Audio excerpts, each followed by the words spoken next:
नमस्कार, मैं हूं मयूरिका और वीएनएम टीवी पर आप मेरे साथ देख रहे हैं 10 बजे का प्राइम शो, जिसमें हम गुजरात के अलग अलग शहरों की समस्याओं को उजागर करते हैं। अलग अलग शहरों में बहुत सारी समस्याएं हैं। लोग बुनियादी सुविधाओं के अभाव से परेशान हैं और सालों से सरकार होने के बावजूद भारतीय जनता पार्टी कई इलाकों में बहुत सारी जगह काम हुए हैं, उसे डिनाई नहीं किया जा सकता। लेकिन बहुत सारे इलाकों में जहां काम नहीं हुए हैं, मीडिया का काम ही यही होता है कि जो काम नहीं हुए हैं उसको सीधा सीधा सरकार तक पहुंचाया जाए, और उसी कोशिश के तहत हर रोज रात को 10 बजे वीएनएम टीवी पर गुजरात के अलग अलग शहरों के मुद्दे हम आप तक लेकर आते हैं। आज सोमवार का दिन है और सोमवार का दिन होता है अहमदाबाद का। अहमदाबाद यानी गुजरात की आर्थिक राजधानी, जहां बहुत सारी कमर्शियल एक्टिविटीज होती हैं और उसके बावजूद कई इलाकों में अभी भी दिक्कतें हैं। गुजरात का अहमदाबाद यानी एक बहुत विकसित शहर और काफी विकास हुआ है पिछले दिनों में, लेकिन अभी भी जो विकास नहीं हुआ है उस पर सरकार का ध्यान आकर्षण कराना जरूरी है। किन इलाकों में क्या समस्याओं से लोग परेशान हैं, ये जानेंगे। अहमदाबाद के ही कुछ खास नागरिक हमारे साथ जुड़े हैं, उन्हें पूछेंगे और उनसे जानेंगे कि आखिरकार कौन से इलाके में किस तरह की परेशानियां लोगों को आ रही है। चलिए, हमारे साथ अहमदाबाद से एडवोकेट फिरदौस मोहम्मद अंसारी जी जुड़े हैं। बहुत बहुत स्वागत है सर आपका। और हमारे साथ इमरान अजमेरी अहमदाबाद से जुड़े हैं। सर आपका भी बहुत बहुत स्वागत है। धन्यवाद। चलिए, सबसे पहले फिरदौस मोहम्मद अंसारी एडवोकेट हैं, वकील हैं अहमदाबाद के, और किस तरह की परेशानी कौन से इलाके में आ रही है उनसे जानेंगे। सर, किस तरह की परेशानियों का सामना कौन से एरिया के अहमदाबाद के लोग कर रहे हैं? अहमदाबाद में हम लोग मणिनगर विस्तार में रहते हैं, जहाँ पर अच्छा। मिल्लत नगर है। हाँ, वहाँ पे मैडम कई सालों से गटर का प्रॉब्लम बहुत बढ़ रहा है। गटर हम्म लाइन जहाँ पे आड़े दिन आपको देखोगे तो गलियों में मेन रस्तों पर गटर का पानी बहता ही रहता है मैडम। हम्म और अहमदाबाद का जो हमारा मिल्लत नगर, मणिनगर का मिल्लत नगर विस्तार है, वो बीजेपी कॉर्पोरेशन आती है वहाँ पे, लेकिन हम्म बीजेपी की तरफ से वहाँ पर कोई भी बंदा या काउंसिलर वहाँ आता ही नहीं है। जी। हम स्पेशली फिर हमारे जो कांग्रेस के जो विपक्ष के नेता है शहजाद भाई, हम हम्म उनसे रिकमेंड करते हैं तो वो वहां पर आगे काम बोलकर ना हमारा काम कराते हैं। हम्म तो ऐसे वाया वाया हमारा काम होता है, डायरेक्ट तो हमारा काम होता ही नहीं है। फिर हम्म भी गटर की समस्या का हल तो पिछले एक दो दो तीन साल से निकल ही नहीं रहा है वहाँ। हम्म और अभी हाल में भी अहमदाबाद म्यूनिसिपल कॉर्पोरेशन जगह जगह खोदकाम कर करके छोड़ दे रही है, जिसमें हम्म अकस्मात का बहुत प्रॉब्लम रहता है। हम्म अभी हाल में भी कितनी जगह ब्रिज बंद है, रास्ते बंद है, सब जगह डिमोलिशन चालू है। लेकिन उस डिमोलिशन करना सही बात है, लेकिन उसके ऑप्शन में पब्लिक को कोई व्यवस्था करके नहीं दे रहे, हम्म जिसमें पब्लिक को बहुत तकलीफ पड़ रही है आने जाने में। जी। तो मणिनगर इलाके में इस तरह की परेशानियों का सामना कर रहे हैं। अब इमरान भाई। मणिनगर में स्पेशली हमारा जहाँ मिल्लत नगर है ना, वहां पे मैडम। अच्छा, मणिनगर के मिल्लत नगर इलाके में ये ज्यादा समस्या है। इमरान भाई, हाँ, आप कौन से इलाके से जुड़े हैं और आपके इलाके में क्या समस्या है? मैं अहमदाबाद के मणिनगर वार्ड से हूँ। एक मिल्लत नगर बस्ती है, उसके अंदर रहता हूँ मैं। हम्म और पिछले 3 साल से मैंने 2 अर्जी की है हम्म डिवाइडर की, बम्प बोलते हैं जिसको, डिवाइडर। 2 हम्म स्कूल है एक यहाँ पे, एक हम्म सरकारी स्कूल है और एक सेंट बॉस्को करके स्कूल है। हम्म वो दोनों स्कूल की मैंने अर्जी दी है यहाँ पे कॉर्पोरेशन के अंदर जाके, और कई बार धक्के भी खाए मैंने, लेकिन अभी तक 3 साल से डिवाइडर बना नहीं है। पिछले 3 साल से मैं धक्के खा रहा हूँ। हम्म बच्चों का जब छूटने का वक्त होता है स्कूल से, तो बहुत जोखिम उठाना पड़ता है। वहां से वाहन बहुत फास्ट आते हैंगे, तो उसके लिए हम्म डिवाइडर की अर्जी करी हुई है, अभी तक कोई निकाली है। हम्म और पानी आता है हमारे वहाँ 2 टाइम, एक 6 बजे आता है और एक 7 बजे आता है, एक 11 बजे आता है। वो जी दोनों जी। पहले राह देखना पड़ता है कि पानी क्लीन कब होएगा। कम से कम हम्म 15-20 मिनट बाद पानी क्लीन होता है। पहले गटर का पानी स्टार्ट हो जाता है, पीने का अच्छा। पानी भरने का रहता है, तो पहले 20-25 मिनट राह देखनी पड़ती है, फिर क्लीन होता है, फिर हम पानी भरते हैं। हम्म और जितनी भी हमारे यहाँ की ड्रेनेज लाइन है बिल्कुल फेल है हमारे मिल्लत नगर की। एक भी ड्रेनेज लाइन सही नहीं है, उसके वजह से ये पानी का, पीने का पानी भी खराब है और हम्म ड्रेनेज लाइन का भी बहुत बड़ा प्रॉब्लम है यहाँ पे। कितनी बड़ी समस्या है ये कि एक बड़ा महानगर और उसके बावजूद वहाँ सुचारू जल आपूर्ति तक महानगर पालिका नहीं कर पाती है। भर-भर झोली वोट लेने के बावजूद भी अगर नागरिकों को दूषित पानी पिलाना पड़े तो इससे बड़ी किल्लत और क्या हो सकती है। ये कई इलाकों की समस्या है। ये बात मणिनगर के मिल्लत नगर इलाके की हो रही है, लेकिन कई जगह गुजरात के बड़े-बड़े शहरों में इसी तरह दूषित पानी की आपूर्ति होती है और ये समस्या क्यों नहीं सुलझ पा रही है, ये समझ से भी परे है। चलिए, अहमदाबाद से किरण देसाई हमारे साथ जुड़े हैं। किरण भाई, आप कौन से इलाके से हैं और आपके इलाके में क्या समस्या है? मेरा एरिया सैटेलाइट है और यहाँ समस्या बोले तो पूरे अहमदाबाद की मैं बात करूँ तो अहमदाबाद में अलग अलग एरिया है जहाँ अलग अलग टारगेट किया जाता है। समझ लो सैटेलाइट है तो सैटेलाइट का जो रोड पर मेन रोड है उसको ऐसा सजाया जाता है लोगों को कि जैसे ऐसा लगे कि भाई बहुत यहाँ अच्छा काम है। और आप जाओगे नदी उस पार सहारनपुर है, खाड़िया है, जमालपुर है, और आप वहां जाओगे तो आपको इतनी बुरी हालत मिलेगी कि आप वहां पानी पीने का लायक नहीं होगा, रोड रास्ता सब कुछ खराब होता है। लेकिन ये लोग क्या है, जैसी पब्लिक ऐसा काम करते हैं कि भाई जैसे पैसे वाले लोग हैं तो वहाँ अच्छी फैसिलिटी देते थे और गरीब लोग हैं तो वहाँ फैसिलिटी आज भी अवेलेबल नहीं है। कई ऐसे एरिया है जहाँ आज भी गटर नहीं है, समझ लो। ये बहुत बड़ी दुखद की बात है। और इससे बड़े कि जहाँ ट्रैफिक की समस्या बोलो तो आप यहाँ सैटेलाइट की तरफ जोधपुर की तरफ आओगे आप अहमदाबाद की तरफ तो वहां आपको ट्रैफिक नहीं मिलेगा, लेकिन उस तरफ जाओगे आप तो आपको सबसे ज्यादा ट्रैफिक मिलेगा क्योंकि ये लोग भेदभाव करते हैं। और जैसे अहमदाबाद को एक खाली एक दुल्हन की तरह सजाते हैं, जो मेन एरिया होता है उसको सजाने में आता है, उसके बाद अंदर जाओगे तो आपको मालूम पड़ेगा कि जो मोदी जी का मॉडल है बिल्कुल नाकामयाब है। यहाँ आज भी रोड खराब है, आज भी पानी अच्छा नहीं आता और आज भी लोगों के घर पे कई एरिया में तो ऐसी समस्या होती है कि पानी के पीने लायक होता ही नहीं है।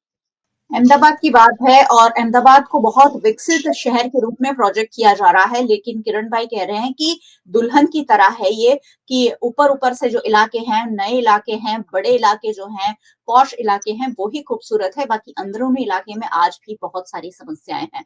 और नगर पालिका मतलब होता है कि अच्छा नल, गटर और सड़कें, रस्ते, नगर, अगर यही बुनियादी सुविधाएं नगर पालिका में रहने वाले लोगों को नहीं मिलती है, महानगर पालिका में रहने वाले लोगों को भी नहीं मिलती है, तो ये कहीं ना कहीं सरकार की मंशा पर सवाल उठाता है। फिरदौस भाई के पास वापस चलूंगी। सर, ये समस्याएं आप जरूर कॉरपोरेशन तक पहुंचाने की कोशिश करते होंगे, क्या जवाब मिलता है वहां से? क्यों आपको सफलता नहीं मिल रही है सालों से इन समस्याओं को सुलझाने में? मैडम अर्जी तो बहुत सब देख रही है, लेकिन उसका कोई रिप्लाई नहीं आता वहां से, कोई एक्शन ही नहीं होता उस अर्जी पर। वो अर्जी कहाँ जाती है, किसको मिलती है, क्या है, अभी करेंगे देखते हैं। वहां से ऐसा जवाब मिलता है कि अभी हमारे पास अर्जी आई नहीं है, अभी टेबल पे आएगी तो देखेंगे और करेंगे, आगे बात करेंगे, आप जाओ हम करेंगे, बस उसके आगे कोई एक्शन नहीं होता, कोई रिप्लाई नहीं आता। हमारे लोकल कॉर्पोरेटर जो पॉलिटिकल में जो रखते हैं उनसे मदद लेनी पड़ती है, उनको बोलते हैं तो वो भी जाकर बोलते हैं, वहां पर अर्जी एप्लीकेशन देते हैं तो वहां से भी ये होता है कि हाँ सर हम करेंगे, आगे करेंगे, बस उसके आगे कोई इम्प्लीमेंट नहीं होता अर्जी का कहीं भी। अच्छा, लोकल कॉर्पोरेटर जो हैं वो भारतीय जनता पार्टी से है कि कांग्रेस पार्टी से है? हमारा जहाँ एरिया आता है मिल्लत नगर, वहां पे तो भारतीय जनता पार्टी से है। अच्छा, भारतीय जनता पार्टी से है। हाँ, तो लेकिन काम हमारा टोटल कांग्रेस पार्टी के कॉर्पोरेटर ही कर रहे हैं वहां पे। कितने कॉर्पोरेटर जो हैं बीजेपी के हैं और कितने कांग्रेस के हैं आपके इलाके में, आपके वार्ड में? तो हमारे वार्ड में टोटली बीजेपी के ही सब कॉर्पोरेटर, इनमें सारे तीन तीन बीजेपी चार जितने कॉर्पोरेटर, हाँ सारे काम बीजेपी नहीं के। करते हैं और जो कांग्रेस के अन्य जनप्रतिनिधि है वो आपका काम करते हैं, ये आप कहना चाहते हाँ हैं? वो हाँ जी, बिल्कुल, ये बड़ा गंभीर विषय है कि अगर आप सत्ता में हैं तो काम क्यों नहीं कर पा रहे हैं? ये बहुत बड़ा क्यों नहीं सवाल कर है। क्यों नहीं करना चाहते हैं, ये भी बहुत बड़ा सवाल है। रहा। हाँ, कहीं न कहीं अब कॉर्पोरेटरों की भी नहीं सुनी जाती है महानगर पालिका में, ये भी एक आवाज़ सामने आती है कि हम तो आगे फॉरवर्ड कर देते हैं, लेकिन सरकारी अधिकारी नहीं सुनते हैं, सत्ता पक्ष नहीं वाले नहीं सुन सुनते। तो ये बड़ी दुखद बात है कि अगर जनप्रतिनिधियों की नहीं सुनी जाती, तो हम वोट रहे। आखिरकार किसे दे रहे हैं? जिसे वोट दे रहे हैं अगर वो ही काम नहीं कर पा रहे हैं, तो क्या मतलब है? चलिए, इमरान भाई हमारे साथ हैं। इमरान भाई, अब फिर से 1 आध साल बाद ही महानगर पालिका के इलेक्शन आने वाले हैं। ये वक़्त बहुत बेहतर है अपनी जो भी माँगे हैं वो पूरी करवाने का। तो किस तरह से ये चीज़ों को सरकार तक लेके जाएँगे, महानगर पालिका के जनप्रतिनिधियों और अधिकारियों तक लेकर जाएँगे? बहुत से आंदोलन भी करे मैडम, दक्षिण जोन में जा जाके हमारे वहाँ ऐसा पार्ट बनाया हुआ है, पश्चिम जोन, उत्तर जोन, दक्षिण जोन, ऐसा सब पार्ट है हमारे अहमदाबाद के, चारों पार्ट हैं। तो हमारे जी। दक्षिण जोन लगता है मणिनगर वार्ड के अंदर। तो हमने वहां पे जाके खूब आंदोलन भी किए, लेकिन हमारी कोई सुनवाई नहीं होती है। और एक बार आंदोलन नहीं किए, कई बार जाके किए। यहाँ पे फारूक भाई शेख करके हैं, वो बहुत अच्छी मेहनत करते हैं इस विस्तार के अंदर, समाज सेवक हैंगे वो। और शहजाद भाई है जो कॉर्पोरेटर हैंगे, वो बहुत मेहनत करते हैं। हालांकि उनका विस्तार नहीं है ये, यहाँ पे उनका कोई विस्तार नहीं है ये, फिर भी वो आगे मेहनत करते हैं, खूब बहुत मेहनत करते हैं बहुत सालों से। तो थोड़ा हमारे को राहत रहती है। लेकिन बीजेपी के तो कोई भी कॉर्पोरेटर आज तक कोई दिन मिल्लत नगर के अंदर आए नहीं है, ना कभी कोई धारासभ्य आया है, ना कभी कोई सांसद सभ्य आया, आज तक के कोई नहीं आया।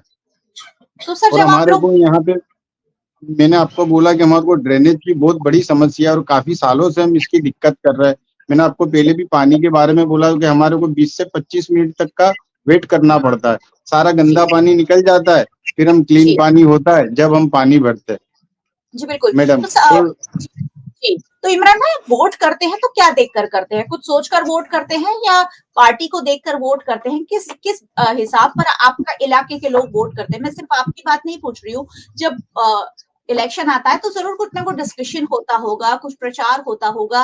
क्या उसमें ये सारी बातें डिस्कस होती है कि 5 साल तक हमको ये परेशानी आई है, तो इस बार वोट देने में हम थोड़ा सा सोचेंगे समझेंगे? क्या वोट देने से पहले हम सोचते हैं या आपके इलाके के लोग सोचते हैं? हाँ, हम सोचते हैं, हम मीटिंग भी करते हैं, हम सब साथ में मिलके, हम पूरे एरिया वाइज में हम लोग फिरते हैं, घूमते हैं, सब मीटिंगा करते हैं इलेक्शन में। लेकिन इलेक्शन तक के ही रहता है माहौल, फिर इलेक्शन जाता है, रात गई बात गई, ऐसा हो जाता है। मैं अभी आपको डिवाइडर का भी बोला, पिछले 3 साल से मैं लगातार धक्के खा रहा हूँ, अभी तक डिवाइडर नहीं बने। अल्लाह ना करे कोई जान हानि हो, जब बनेंगे डिवाइडर। छोटे छोटे बच्चे हैंगे, हाई स्कूल है बहुत बड़ी है सेंट बॉस्को, वहां पे भी डिवाइडर की अर्जी करी हुई है, अभी तक नहीं बना, 3 साल हो गए पिछले। इधर सरकारी स्कूल है, वहां से भी बच्चे बहुत सब इधर मिल्लत नगर में आते हैं, और बहुत बड़ा बीच में रोड है, उसमें एक भी डिवाइडर नहीं है। यानी बच्चों की सेफ्टी के लिए कुछ भी नहीं है, ना सेंट बॉस्को स्कूल की तरफ है, ना इधर, यानी गवर्नमेंट कुछ भी ध्यान नहीं देती है। और ऐसा नहीं है कि अर्जी नहीं दी है, हमने अर्जी दी है और हम धक्के भी खा रहे हैं। और न जाने मैं किधर किधर जाके आया हूँ, नवरंगपुरा ट्रैफिक पुलिस में जाके आया, किशनपुर पुलिस स्टेशन में जाके आया, दक्षिण जोन के अंदर जाके आया, सब बाजू में गया, लेकिन कहीं सुनवाई हुई नहीं है, अभी तक डिवाइडर बने नहीं है। चलिए, आपकी समस्याओं को सरकार तक और खासकर अहमदाबाद महानगर पालिका तक पहुंचे, ये जरूर हम कोशिश करेंगे। किरण भाई, अब फिर एक बार 1 साल बाद चुनाव आने वाले हैं, क्या ये सारी जो समस्याएं हैं चुनाव में वोट देते वक्त रिफ्लेक्ट होगी? ये मैडम, अभी चुनाव आया है तो सब आएंगे, सब बोलेंगे आगे, फिर चुनाव गए, चुनाव जाएगा, रात गई बात गई, ऐसे ही होगा। जी ठीक है, किरण भाई बताइए। ये जो समस्या है, पहले तो यहाँ भाजपा सरकार का नगर पालिका में अहमदाबाद म्युनिसिपल कमिश्नर पे उसके लगभग 20 साल से उसका कब्जा है। और यहाँ जो आप जैसे आपने भाई को पूछा कि इलेक्शन कैसे लोग करते हैं, तो यहाँ लोग ज्यादातर यहाँ जातिवादी पे लोग रहते हैं, कोई अपने मुद्दे पे नहीं चलता। आज भी यहाँ गुजरात में ऐसा है तो लोग अपने मुद्दे पे वोट नहीं करते, जातिवादी हिंदू मुसलमान जैसा एक कमेटी भड़का देते हैं कि भाई हम लोग ऐसा, हमारी सरकार जाएगी तो ये होगा, दंगे हो जाएगा, ये लोगों में डर घुसा दिया है। और इससे बड़ा डर सब में अभी आज भी डर ये लोगों को, लोग डराते हैं। मैं जहाँ रहता हूँ वो सैटेलाइट एरिया है, उससे आगे हमारा एरिया भी घाटलोडिया वार्ड है, वहाँ मुख्यमंत्री का वार्ड है। और मैं रहता हूँ वहाँ के अमित शाह कायदे के गृह मंत्री, जो उनका सांसद सभ्य है यहाँ की, लेकिन आज भी उनके विस्तार में कई एरिया में पानी, लाइन, कटर सब कुछ नहीं है। जो देश के गृह मंत्री है उनके एरिया में आज भी ऐसे हालात है। लेकिन जैसे समझ लो देश के गृह मंत्री के जब अभी लोकसभा के इलेक्शन गए तब जुहापुरा एरिया था, मुझे मालूम है हमारे पास जुहापुरा एरिया, तो वहाँ कुछ लोग ऐसे थे जो भाजपा की तरफ, उनको मुस्लिम लोग जो थे जो दंगाई करते हैं उनको ही वो लोग आगे करते हैं और उनको बोलते हैं भाई आप वोट हमारे एरिया में वोट दिलाइए। ऐसी इनकी राजनीति होती है। मालूम पड़ा कहीं, मैंने सोचा कि भाई मुस्लिम एरिया है हमारे, एक बार जो जमालपुर खाड़िया है वहां प्रधानमंत्री निकलने वाले थे, मेरे को लगा यहाँ तो कोई पब्लिक नहीं होगी क्योंकि मुसलमान का एरिया है। तो वहां लोग आए, मुझे कुछ ऐसा लगा कि भाई मुस्लिम लोगों पे तो इतने ये लोग गुजार रहे, भाजपा वाले जातिवादी घुला रहे, तो यहाँ नहीं आएंगे। तो फिर मैंने पूछा ये लोग क्यों आए, तो बोला कि यहाँ के जो दारू बेचते हैं, जो 2 नंबर का व्यापारी करते हैं, उनको एसपी डीसीपी फोन करते हैं, उनको बोलते हैं आपको पब्लिक लेके आने का, मोदी साहब आएगा। तो ऐसी राजनीति यहाँ चल रही है, कोई लोगों के मुद्दे पे नहीं हो रही है। जो बड़े बड़े जो लोग समाज के लोग हैं, मुस्लिम समाज के, हिंदू समाज के लोग हैं, वो सरकार के साथ मिल गए हैं और उनको 2 नंबर का व्यापार करते उनको डराते हैं, और उसी में वोटिंग होता है आज भी यहाँ। तो इतना कड़वा सत्य है। जी बिल्कुल। ये जो हम आम नागरिकों को वीएनएम पर प्लेटफॉर्म दे रहे हैं, वो उसी वजह से दे रहे हैं कि वो सिक्के की वो पहलू उजागर हो रहे हैं जिससे शायद गुजरात सरकार भी आईना देखने के लिए मजबूर हो जाए। जैसा आप कह रहे हैं कि कैसे प्रधानमंत्री के रोड शो में भीड़ इकट्ठी की जाती है, मुस्लिमों को भरे मंच से गाली देने में प्रधानमंत्री चूकते नहीं है, लेकिन उन्हीं इलाकों में जब रैली करने जाते हैं तब वो भीड़ भी इकट्ठी कर ही लाते हैं। ये एक सिक्के के 2 पहलू हैं। तो देश की वो मुस्लिम लोग होते हैं, लेकिन उसमें क्या है, जो 2 नंबर का व्यापार होते हैं वो लोग होते हैं, जो बुरे लोग होते हैं, अच्छे लोग नहीं। जिनको 2 नंबर का व्यापार करने का, उनको फोन करके धमका दे लोग कि आपको व्यापार करने का, आपको ये करने का है, तो आपको भीड़ इकट्ठी करनी पड़ेगी। ये इतना सत्य है। जी बिल्कुल, और मैं इस सत्य को बिल्कुल डिनाई नहीं करूंगी क्योंकि मैं जानती हूँ कि ये सब कुछ होता है। तो उसमें कैसे सुलझेगी ये समस्याएं हैं और लोगों को कैसे उनके वोट का रिटर्न मिलेगा, क्योंकि अब फिर एक साल बाद चुनाव है और ये जो साल है वो बहुत अहम है हमारे लिए कि हम सोचे समझे और परखे, चीजों को परखे, जनप्रतिनिधियों को परखे, पार्टी को परखे, क्या हो रहा है क्या नहीं हो रहा है। आपके हिसाब से क्या होना चाहिए, लोगों को क्या सोचकर वोट करना होगा? मतलब लोगों को तो डेवलपमेंट के बारे में ही सोचकर वोट करना होगा। लेकिन जैसा केतन भाई ने बताया, यहाँ पर पॉलिटिकल लोगों ने इतना जहर फैला दिया है, हिंदू मुस्लिम जातिवाद डरा दिया है कि अगर हमको वोट नहीं दोगे तो ये लोग ऐसा करेंगे वैसा करेंगे। तो क्या पब्लिक क्या है, पहले खुद की सेफ्टी सोचने लगती है, डेवलपमेंट के बारे में अभी फिलहाल कोई नहीं सोचता। जितने भी वोट होते, जितने भी इलेक्शन होती, जितनी मीटिंगें होती है सब डेवलपमेंट के लिए ही। लेकिन बाद में अंदर से ऐसा कहा जाता है कि नहीं, हम हिंदू मुस्लिम के ऊपर ही वोट करेंगे, हम धर्म के ऊपर ही वोट करेंगे, हम जातिवाद के ऊपर ही वोट करेंगे। पब्लिक भी, आम इंसान भी, पब्लिक भी नहीं समझ रही है। यहाँ तक कि एजुकेटेड लोग भी, जो जातिवाद है, धर्म है, उसके अंदर ही गोल गोल पॉलिटिशियन ने ऐसा घुमा दिया कि उसके अंदर ही वो लोग गोल गोल फिर डेवलपमेंट तरफ कोई जाता ही नहीं है। समस्या फिर इसमें ऐसा हो गया कि जिसको समस्या नड़ती है ना वही आवाज उठाता है, लेकिन जिसको नहीं लड़ रही है वो चुपचाप से बैठा हुआ है। लेकिन उनको पता नहीं है कि आज हमको लड़ रही है, कल उनको भी लड़ेगी। जी बिल्कुल। अगर दूषित पानी की समस्या तो पूरे वार्ड को है, लेकिन बोलता तो सिर्फ एक ही व्यक्ति है। तो ये दिक्कतें हैं और सवाल सबको उठाने पड़ेंगे क्योंकि वोट आप सबने दिया है, तो आप सबका हक है कि आपको स्वच्छ पानी मिले, आप सबका हक है कि आपको गंदगी से आजादी मिले, आप सबका हक है कि आपको अच्छे रास्ते तो एटलीस्ट मिले, कुछ ना मिले। सरकार बड़ी बड़ी योजनाओं का लाभ बहुत सारे राज्य में दे रही है। गुजरात मॉडल है जिसे पूरे देश में प्रचारण किया जा रहा है। तो गुजरात के लोगों को भले योजनाओं का लाभ ना दे, भले रेवड़ियां ना मिले, लेकिन बुनियादी सुविधाएं भी अगर नहीं मिलती है तो आने वाला 1 साल गुजरात सरकार के लिए भी बहुत चुनौती भरा रहेगा, क्योंकि लोगों के काम नहीं हो रहे हैं और ये लोगों को समझ में भी आ रहा है। जी, तो मुझे लगता है कि ये हमारा जो प्लेटफॉर्म है काफी तरह से सार्थक है कि हम लोगों में एक अलग जगाने की कोशिश कर रहे हैं कि भाई अपने वोट की कीमत को पहचानिए और सवाल उठाइए। किरण भाई कुछ खास कहना चाहें तो कह के खत्म करते हैं। जी, आज भी अहमदाबाद में 48 वार्ड है, 48 वार्ड में 48 सरकारी स्कूलें अच्छी नहीं है। आज भी लोग यहाँ स्कूलों में, सरकारी स्कूलों में बच्चे नहीं पढ़ाते हैं। आज भी यहाँ एक गार्डन भी नहीं है, जितने वार्ड है इतने गार्डन भी नहीं है। ये बहुत बड़ी समस्या है। लोगों को क्या है, लेकिन मैंने बोला महंगाई इतनी बढ़ गई है, अहमदाबाद में लोगों को रहना मुश्किल हो रहा है और इतनी जो गुनेगार बढ़ रहे हैं, इतने गुने बनते हैं कि हर रोज लोग आज डरे हुए हैं। ऐसा नहीं है कि भाई महंगाई है, सब कुछ है, तो लोग सरकार के सामने भी बोलने की आवाज उठाने से डर रहे हैं। ये सबसे बड़ी बात है कि सरकार एक लोकशाही नहीं है, तानाशाही लग रही है कि आवाज उठाने में जो सब लोगों को डर लग रहा है, तो ये लोकशाही नहीं है, तानाशाही लगती है सर। लोगों के पास वक्त ही नहीं है, दो वक्त की रोटी कमाने से लोग ऊपर नहीं आ रहे हैं, तो सरकार के सामने सवाल उठाने कहाँ जाएंगे? और जो लोग उठाते हैं उनका कुछ भी बुरा हो सकता है, ये डर लोगों को लगा रहता है। लेकिन सरकार को जागना होगा, सरकार से सवाल पूछने होंगे। अगर बड़ी तादाद में सवाल पूछे जाएंगे तो सरकार को भी समझ आएगा कि सिंहासन खतरे में पड़ जाए उससे पहले जो समस्याएं हैं वो सुलझानी पड़ेगी। गुजरात के अलग अलग शहरों से हम इसी तरह की समस्याओं को रोज रात 10 बजे आपके सामने उजागर करते हैं, ताकि लोगों को सीधा सीधा इंसाफ मिल सके और उनकी जो हक है, उनके जो अधिकार हैं, वो सब मिल सके। बहुत बहुत शुक्रिया आप सबका हमारे साथ जुड़ने के लिए। Thank you so much. Thank you ma'am. और बहुत बहुत शुक्रिया आप सारे व्यूअर्स का हमारे साथ जुड़ने के लिए। वैसे व्यूअर्स को हमेशा ही जुड़ते रहना चाहिए, क्योंकि ये सारी बातें ऐसी हैं जो आपको भी अफेक्ट करती है। आपके वहां भी जो जो समस्याएं हैं आपको उजागर करनी होगी और आपको आवाज उठानी होगी। वीआरएम टीवी को आप यूट्यूब चैनल पर देख रहे हैं, जरूर देखते रहिए।